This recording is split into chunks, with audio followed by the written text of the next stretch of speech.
11 अगस्त बेंगलुरु की घटना आप सबको याद है। किस तरह 11 अगस्त की रात को एक विधायक श्रीनिवास मूर्ति, जिसे मीडिया दलित विधायक बता रही है, उनके घर पर आगजनी करी गई, तोड़फोड़ करी गई, गाड़ियों को आग लगा दी, पुलिस स्टेशन फूंक दिया, 100 पुलिसकर्मी घायल हो गए और आसपास के एरियो में दंगे शुरू हो गए। रात भर ये उपद्रव चला, रात भर ये तांडव चला, जबकि इस देश में न्यायपालिका भी है, कानून व्यवस्था भी है, पुलिस प्रशासन भी है, लेकिन ना तो इस सांप्रदायिक भीड़ को न्यायपालिका पर विश्वास है, ना इन भीड़ के नेताओं को न्यायपालिका पर विश्वास है। उपद्रव एक पोस्ट को डालकर हुआ, इनके पैगंबर के प्रति एक पोस्ट डाली गई और उस पोस्ट के बाद ये सब शुरू हो गया। अब इसमें दलित समाज के लोग भी सोच ले, समझ ले कि आपके ही वर्ग का विधायक श्रीनिवास मूर्ति जी हैं। जब उनको नहीं छोड़ा गया तो तुम लोग हो क्यों?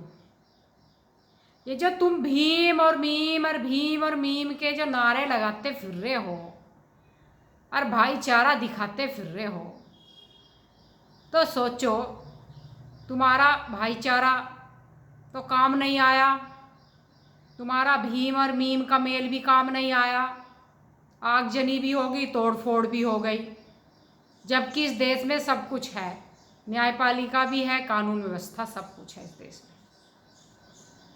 तो अब तुम सोच लो मेरे भाइयों कि आप लोग इस देश में कितने स्वतंत्र हो, कितनी स्वतंत्रता मिली हुई है आप लोगों को कि आप लोग हिंदू देवी देवताओं को गाली भी देते हो, उनका अनादर अपमान भी करते हो, और तब भी आप लोगों के घरों में हिंदुओं के द्वारा कोई तोड़फोड़ नहीं करी जा रही, कोई आगजनी नहीं करी जा रही, उल्टा आपको प्रोटेक्शन और मिलता है। तो आप लोग कितने स्वतंत्र हो इस देश में। जब इतनी स्वतंत्रता इस देश में आप लोगों को मिली है, तो फिर क्यों नहीं सोचते, क्यों नहीं मंथन करते आप लोग क्या आने वाला समय क्या होने वाला है? क्यों नहीं जागरूक हो रहे? हालांकि उस भीड़ पर कार्रवाई हो रही है, और मैं एक चीज मानती हूं कि हाँ, किसी के धर्म के प्रति किसी को भी बुरा बोलने का कोई हक नहीं है, किसी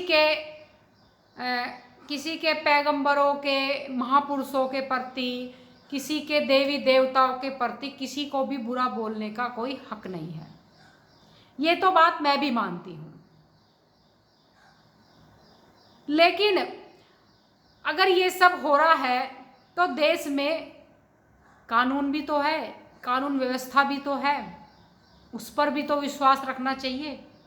या चल दे खुद ही उपद्रव करने, आगजनी करने, तोड़फोड़ करने,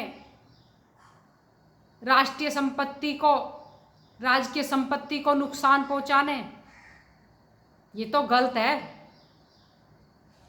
लेकिन मेरे भाइयों, मैं एक बात कहना चाहूँगी, जिस समुदाय से मैं आती हूँ, एससी समुदाय से मैं आती हूँ, आप लोगों को समझना होगा कि आप किस तरफ जा रहे हैं और किन लोगों की बात आप लोग मान रहे हैं। आज एक विधायक के घर पर तोड़फोड़ हुई है, आपने मेवात की घटना भी सुनी होगी कि किस तरह मेवात में पलायन शुरू हो गया, अपने घर छोड़ कर भाग गए लोग।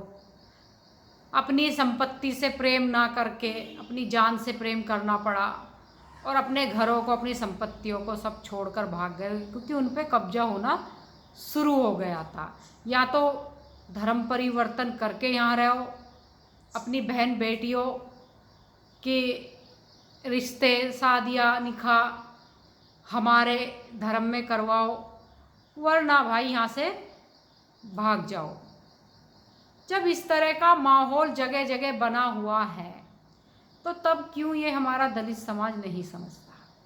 वैसे ये समझा हुआ है, मैं जानती हूँ, क्योंकि मैं इस समाज की हूँ तो मैं अच्छी तरह जानती हूँ। ये बहुत अच्छे से समझा हुआ है, इनको समझ में आ रही है, लेकिन ये साइलेंट है, ये साइलेंट मूड में है और ये साइलेंट मूड में ही रहेगा, क्योंकि बहुत सारे ऐसे कुत्ते फिर रहे हैं ना इस समाज में, जो एक भी शब्द हिंदू धर्म के प्रति अपनी आस्था दिखाने का निकालता है, देवी देवताओं के प्रति आस्था का निकालता है ये दलित समाज। तो ये जो फिर रहे हैं ना भोगते हुए, ये इनको इतना चिपटते बेचारे, जो ये हिंदू आस्था वाले लोग हैं जो दलित समुदाय में हैं, वो बेचारे क्या करते हैं कि भैया इन कुत्तों से पीछा छुटाओ और चुप बैठ जाओ और कह दो कि हम भी हाँ भाई दलित ही है, तुम जैसे ही हैं। बस अपनी जान बचा रहे हैं, अपने ही लोगों से ये लोग अपनी जान बचाते हैं।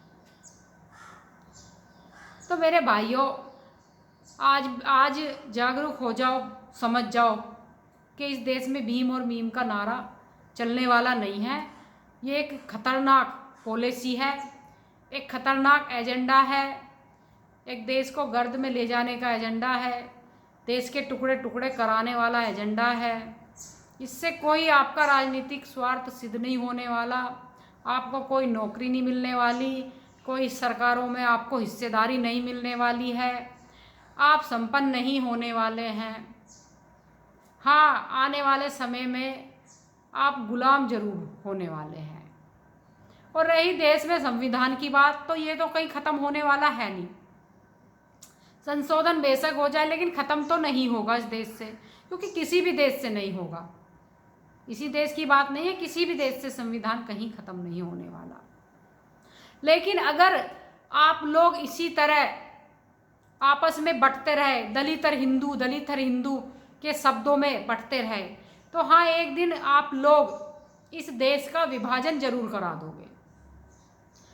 तो इस विभाजन से बचने के लिए आपको जागरूक होना पड़ेगा, समझना पड़ेगा कि आप चाहे विधायक बन जाओ, मंत्री बन जाओ, चाहे कितने बड़े भी बन जाओ, अगर अपनी जुबान किसी पैगंबर के प्रति खोली तो घर में ही आके आग लगेगी, ये समझ लेना।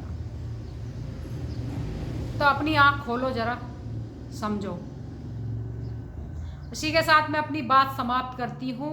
जय हिंद, जय भारत। मेरा काम सिर्फ समझाने का है और मैं समझाती रहूँगी समय समय पर आकर आप लोगों को। धन्यवाद।